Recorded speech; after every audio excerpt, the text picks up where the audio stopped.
अब देखिए question number 13, सुन लीजिए। 2 मिलीमीटर त्रिज्या की वर्षा की कोई बूंद 500 मीटर की ऊंचाई से पृथ्वी पर गिरती है। यह अपनी आरंभिक ऊंचाई के आधे हिस्से तक वायु के श्यान प्रतिरोध के कारण घटते त्वरण के साथ गिरती है और अपनी अधिकतम सीमांत चाल प्राप्त कर लेती है और उसके बाद एक समान चाल से गति करती है। वर्षा की बूंद पर उसकी यात्रा के पहले और दूसरे अर्ध भागों में गुरुत्वीय बल द्वारा किया गया कार्य कितना होगा? यदि बूंद की चाल पृथ्वी तक पहुंचने पर 10 मीटर प्रति सेकंड हो तो संपूर्ण यात्रा में प्रतिरोधी बल द्वारा किया गया कार्य कितना होगा? हमें इसमें 3 पार्ट पूछे हैं कि यहां से कोई बूंद है वो विराम अवस्था से गिर रही है। यहां से दोस्तों जो बूंद है वो नीचे की ओर गिर रही है। बूंद यहां पर इसकी जो इनिशियल वेलोसिटी है वो हम 0 लेकर चलें और जब ये 500 मीटर नीचे यहां पर आकर पृथ्वी के सरफेस से टकराती है तब इसकी वेलोसिटी हम कंसीडर कर लें v है। v लेकर चल रहे हैं। देखिए दोस्तों यहां से लेकर यहां तक की जो ऊंचाई है वो हमें दे रखी है इस क्वेश्चन में 500 मीटर। इसके पहले हाफ यहां से लेकर यहां तक की जो डिस्टेंस है वो है 250 मीटर और दूसरे हाफ की जो डिस्टेंस है वो भी है 250 मीटर। जो बूंद जब ऊपर से नीचे की ओर वायु में गिरती है तो दोस्तों इसकी वेलोसिटी धीरे धीरे बढ़ेगी और एक स्थिति ऐसी आएगी कि इसके लगभग मध्य भाग पर इसका वेग हो जाता है vt, जिसको हम कहते हैं सीमांत वेग। फिर ये इसी वेग से ही गति करेगी वायु में। इसका अंतिम वेग भी vt के बराबर ही होगा। इसे हम सीमांत वेग कह रहे हैं, टर्मिनल वेलोसिटी कहा जाता है, कहलाती है। यहां पर दोस्तों और जो वैल्यूज दे रखी है क्वेश्चन में वो हम पुट कर लेते हैं। पहले जो radius of drop small r की जो वैल्यू है हमें 2 मिलीमीटर दे रखी है, 2 गुणा 10 की घात -3 मीटर दे रखी है। इसके साथ में हमें ये बता रखा है कि पृथ्वी तक बूंद जब पहुंचती है तो उसकी चाल है वो 10 मीटर प्रति सेकंड हो जाती है। इसका मतलब है कि उसकी जो अंतिम वेग है, टर्मिनल वेलोसिटी है, वो 10 मीटर प्रति सेकंड दे रखा है। दोस्तों हमें यहां से यहां तक जब बूंद गिरती है तो किया गया कार्य ज्ञात करना है, गुरुत्वाकर्षण बल द्वारा किया गया कार्य, और दूसरे हाफ में भी गुरुत्वाकर्षण बल द्वारा किया गया कार्य ज्ञात करना है। फिर संपूर्ण गति के दौरान जब बूंद ये यहां से यहां तक गति करती है, गिरती है, तो जो वायु का प्रतिरोध होता है उसके द्वारा किया गया कार्य ज्ञात करना है। तो सर्वप्रथम हम ज्ञात करते हैं पहली स्थिति में। पहली स्थिति कौन सी है? पहली स्थिति के अंदर यहां से यहां तक पार्टिकल गिरता है तो जो गुरुत्वाकर्षण बल द्वारा जो किया गया कार्य है, कार्य बराबर होता है दोस्तों बल गुणा में विस्थापन। तो यहां पर जो बल है वो तो है m × g और जो विस्थापन है वो है 250 मीटर। हमें यहां पर ये देखना है कि जो m है उसकी वैल्यू क्या होगी। मैं यहां पर m की वैल्यू फाइंड आउट करता हूं। देखिए दोस्तों द्रव्यमान को हम क्या पुट कर सकते हैं? द्रव्यमान बराबर हम पुट कर सकते हैं घनत्व इंटू आयतन। घनत्व इंटू आयतन लिखा जा सकता है। बूंद गोलाकार होती है तो इसलिए इसका जो घनत्व है उसको मैं रो से लिख रहा हूं जो कि 10 की घात 3 होता है और जो आयतन है वो 4/3 πr³ के इक्वल। तो जो द्रव्यमान है क्या निकल कर आएगा? घनत्व 10 की घात 3, आयतन 4/3 3.14 और जो r की हमें वैल्यू दे रखी है वो है 2 गुणा 10 की घात -3 का क्यूब। यहां से हम इसको कैलकुलेट कर लेते हैं। तो देखिए दोस्तों मैं यहां से इसको कैलकुलेट एक बार कैलकुलेट यहां पर हम कर रहे हैं। तो देखिए दोस्तों क्या निकल कर आ रहा है, 2 की घात 3, तो ये 8 यहां से निकल रहा है, तो m बराबर 4/3, 3.14, 8 यहां से निकला। 10 की घात -3 का हम क्यूब करेंगे तो 10 की घात -9, और यहां पर 10 की घात प्लस में 3 है तो 10 की घात माइनस में 6 रह गया। ये बूंद का जो द्रव्यमान है वो हमारे पास में, अब देखिए दोस्तों कितना निकल कर आएगा। इसको इससे गुणा करेंगे 32, और 32 को जब हम गुणा करते हैं 3.14 से, तो 3.14 से गुणा करेंगे तो 100.48 आ गया। 3 से इसको डिवाइड हम करेंगे, तो 3 से जब इसको डिवाइड करेंगे तो हमारे पास में जो वैल्यू है क्या निकल कर आएगी, 3.35 कर देता हूं मैं दोस्तों, 3.35 इंटू 10⁻⁻5 किलोग्राम। ये मास ऑफ ड्रॉप आ गया है दोस्तों। यहां से हम इसके अंदर इसकी वैल्यू पुट कर देंगे, तो पहली स्थिति में जो किया गया कार्य है, पहली स्थिति में किया गया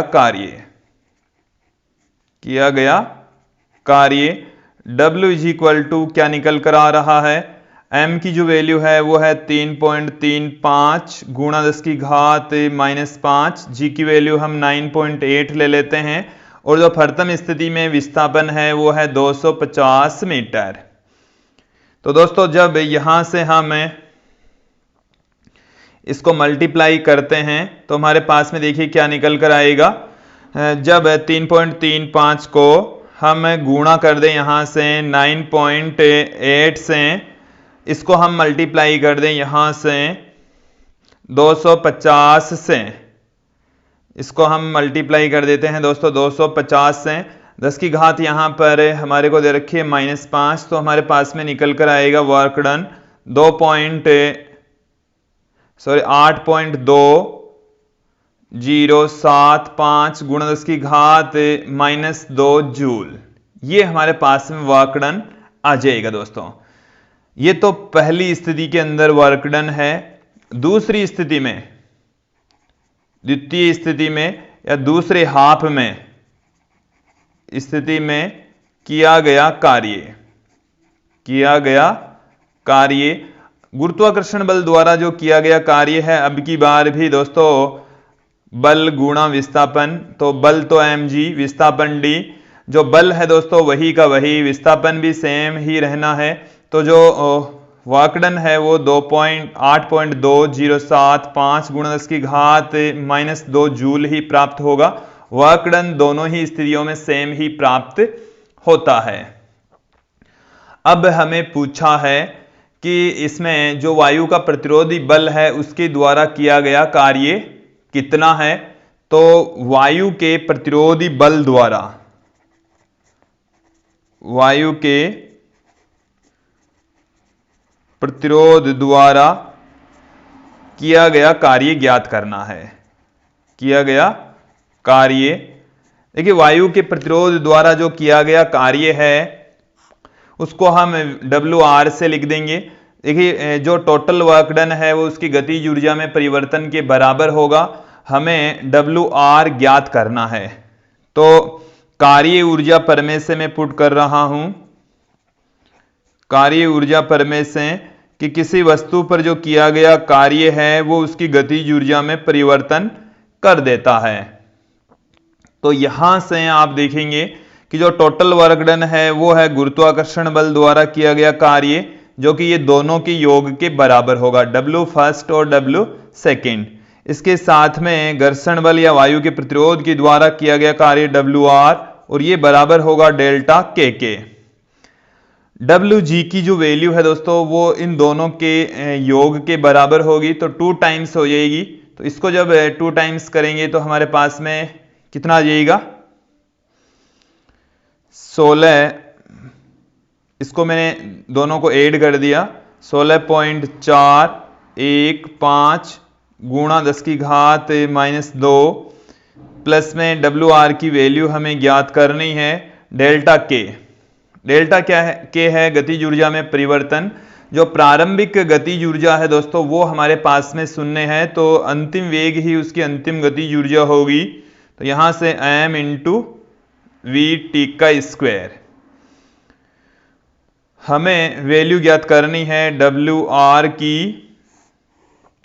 तो डब्ल्यू आर इज इक्वल टू हमारे पास में क्या निकल कर आएगा, 1/2। m की वैल्यू हमने अभी फाइंड आउट की थी 3.35 इंटू 10⁻⁵। माइनस में हमारे पास में ये वाली वैल्यू जब माइनस में जाएगी दूसरी तरफ जाएगी।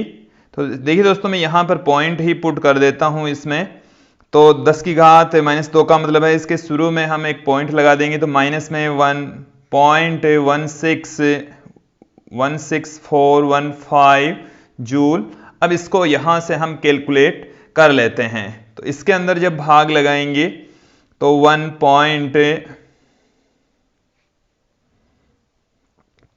देखिए दोस्तों कितना आएगा हमारे पास में निकल कर 1 भाग लगाएंगे हम इसके अंदर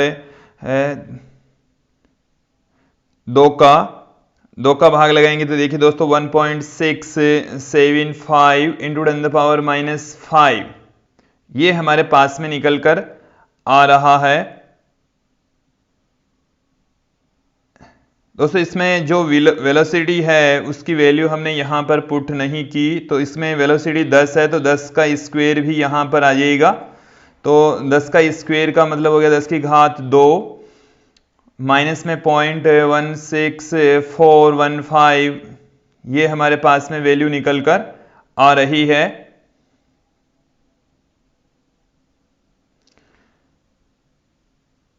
देखिए दोस्तों यहां तक हम पहुंच चुके हैं।